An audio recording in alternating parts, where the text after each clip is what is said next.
Kandahar province almost never happens during the day. That's because the number of insurgents hiding in the Lutan Valley is making this flight incredibly dangerous. Embarking on a journey in one of the most perilous regions in the world. We are wheels up from Jalalabad Airfield. Touching down at outpost Mad Dog about 20 minutes later.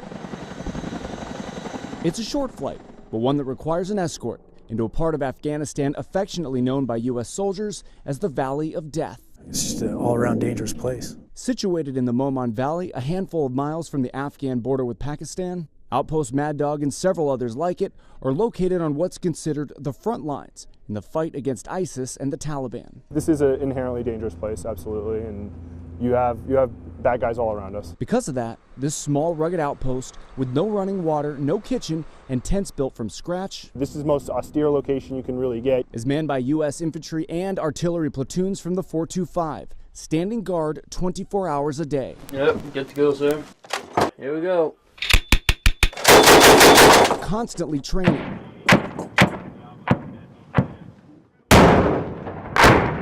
They aim to send a very loud message to insurgents.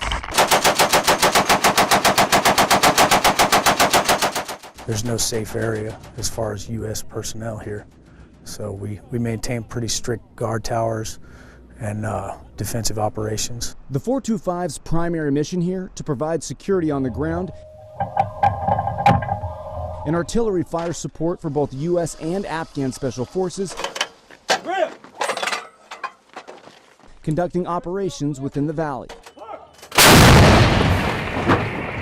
A call First Lieutenant Kyle Brand says his platoon is prepared to answer. They definitely understand that at any moment they have to drop their stuff and do whatever they're doing because someone's calling on them, and they're calling on them for a pretty good reason.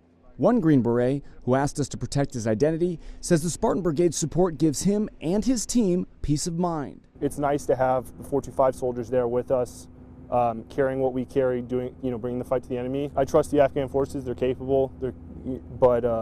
There's just a peace of mind having an American next to you, having a guy wearing the same flag as you, and so when I go out with these soldiers, I can trust them inherently, absolutely, to cover my back. And providing cover here is no small responsibility. It's a life and death fight against determined insurgents trying to hide throughout these hills. On a clear day, you can see the enemy. You can see American aircraft, doing their mission. In the same way, we can see the forces we support mutually.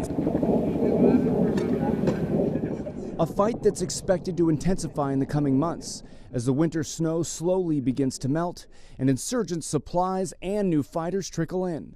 A desperate yet determined fight in a 16-year battle to control these otherwise quiet mountains. Because outposts like this are so remote, soldiers like these from Blackfoot Company are rotated in and out frequently, allowing them to relax, refocus, and maybe even do a little laundry.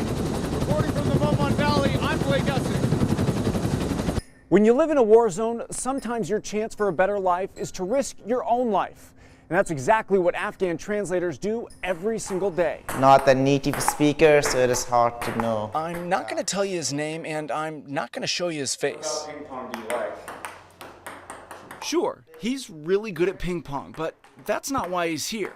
And it's not why his life is in danger. And absolutely, they will catch us and they will kill us. He's referring to the Taliban, and the reason they want him dead, it's because of what he does for a living, more specifically, who he does it for. They don't ask who you are.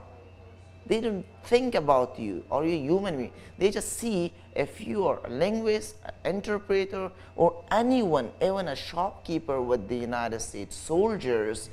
Whenever they catch you, they kill you. A reality he's witnessed firsthand. At 17 years old, he and a friend applied to be interpreters for the U.S. military. He was denied because he wasn't 18. His friend got the job and was sent to Kandahar. After 2 weeks, my friend, they brought their dead body to Kabul, and I saw, oh my God, he's my best friend. He is my best friend. How he died? So the Taliban shot on his neck, and he was killed.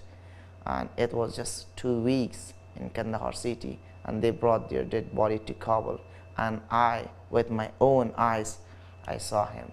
Despite what he's witnessed and all too aware of the risk, still, he applied again. And for the last 5 months, he's been working for the U.S. Army as a linguist, a critical communications bridge between advisors from Alaska's Spartan Brigade and the Afghan National Army. It's very important, 100%. If I don't go to the mission to interpret the U.S. Army's advice to the ANA guys, there will be no mission. A mission he's sacrificed nearly everything to be a part of, lying to friends, family, and anyone who asks where he lives or what he does for a living. I cannot tell them, I cannot tell anyone about this, my job. He says it's worth the risk to rid his country of terrorism.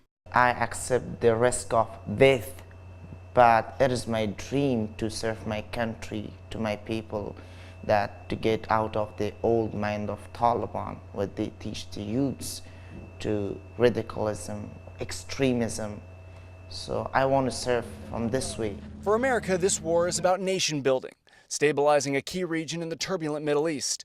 But for this translator, it's a battle for the soul of a nation, his nation, a battle with danger, consequence, and opposing ideology. With his own life in peril, this translator and many others just like him have made a choice. And while we can't call him by his given name, some call him heroic. Most of the interpreters working with the U.S. military are on 2-year contracts, and once the man whose story you just heard is finished, he plans to apply for a special interpreter's visa to enter the United States, recognizing that as long as the Taliban exists, he can no longer live in his own country. Out of the roughly 2,100 soldiers from the 425 deployed across eastern Afghanistan, there are 2 married couples, but only one is deployed at the same location, right here at Bagram Airfield. As soon as we walk in the door, we immediately see pictures of the great times we've had together. Staff Sergeants Nicole and Charles Detweiler have been married for about 5 years, meeting a few weeks before their first deployment in 2011. I feel like we got lucky. But for roughly the past 4 months, this is home. This is where we sleep. Well, the magic happens. Sure, it isn't the most spacious. The walls are made of plywood, and permanent marker serves as a permanent reminder of those who came before. This is where we keep my extra gear. But for the Detweilers, none of that matters. Because even though this house is a half a world away, located in the middle of a war zone, simply being together under the same roof offers a sense of comfort.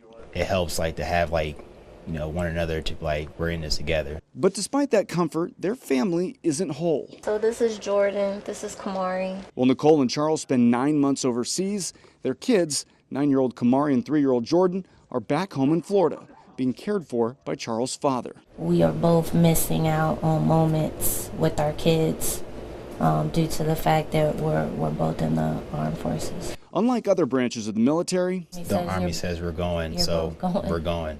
the Detweilers didn't have a choice when it came to one of them staying back with the kids. That's the most heart-wrenching thing, is that both parents are gone. Instead, relying on a good support system back home and each other here in Afghanistan to keep their families strong and focused on the mission at hand. I mentioned another married couple deployed within the 425. They're stationed at 2 different bases, separated by a roughly 8-minute helicopter ride.